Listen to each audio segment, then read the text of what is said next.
নমস্কার বন্ধুরা, কেমন আছেন আপনারা? রোববারের রান্নাঘরের আরেকটি নতুন পর্বে আপনাদের সবাইকে স্বাগত জানিয়ে শুরু করছি আমার আজকের রেসিপি।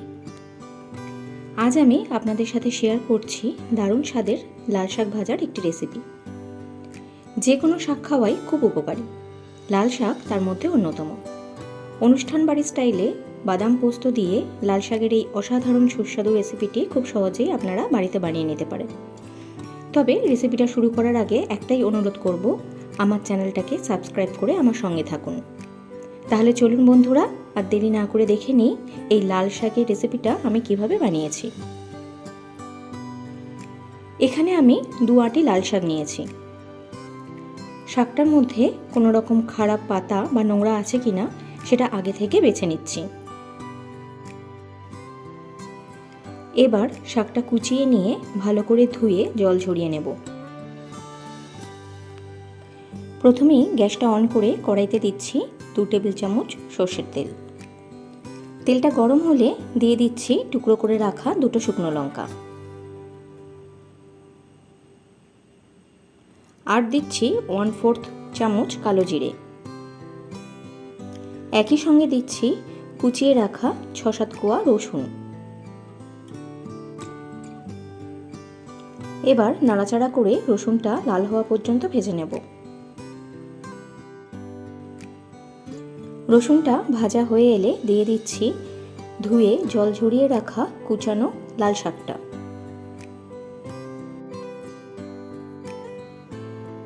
একই সাথে দিয়ে দিচ্ছি স্বাদ অনুসারে লবণ ও 1/2 চামচ হলুদ গুঁড়ো। শাক কিন্তু রান্না করার পর অনেকটাই কমে যায়, সেটা মাথায় রেখে লবণের পরিমাণটা একটু কম দেওয়াই ভালো। এবার সব উপকরণগুলো শাকের সাথে ভালো করে মিশিয়ে নিচ্ছি।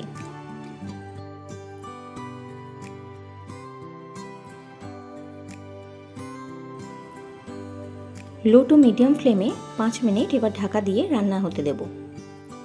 এর ফলে শাকটা খুব তাড়াতাড়ি সফট হয়ে যাবে। 5 মিনিট পরে ঢাকা খুলে দিচ্ছি। এখানে দেখুন শাকটা অনেকটাই সফট হয়ে গেছে আর সিদ্ধ হয়ে এসেছে।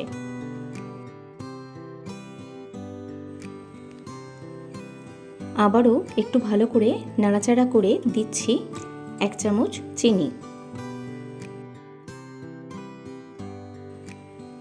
ভালো করে মিশিয়ে নিচ্ছি।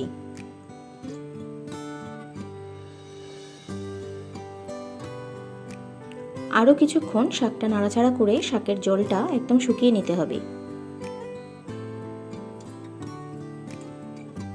এবার দিচ্ছি 2 টেবিল চামচ পোস্ত।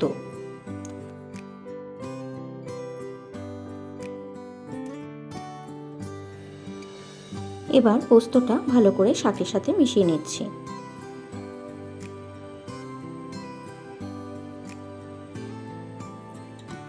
এবার দিচ্ছি 1 মুঠো খোসা ছাড়ানো রোস্টেড বাদাম।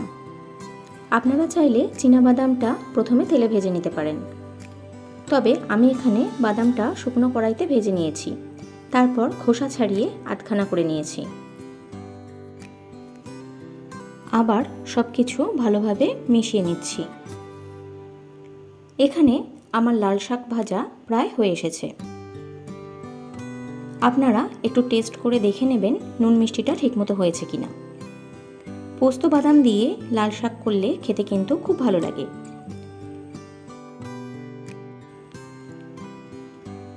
এবার আমি গ্যাসটা বন্ধ করে দিচ্ছি। ব্যাস রেডি হয়ে গেছে আমাদের আজকের রেসিপি অনুষ্ঠান বাড়ি স্টাইলে লাল শাক ভাজা। যারা এখনও এভাবে লাল শাক ভাজা খাননি তারা অবশ্যই একবার এভাবে লাল শাক ভাজা ট্রাই করে দেখবেন। আশা করি আপনাদের খুব ভালো লাগবে।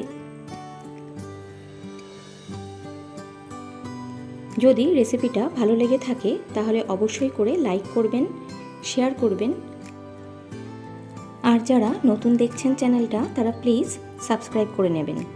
দেখা হচ্ছে পরবর্তী আরেকটি পর্বে। সুস্থ থাকবেন, ভালো থাকবেন, সঙ্গে থাকবেন। নমস্কার বন্ধুরা।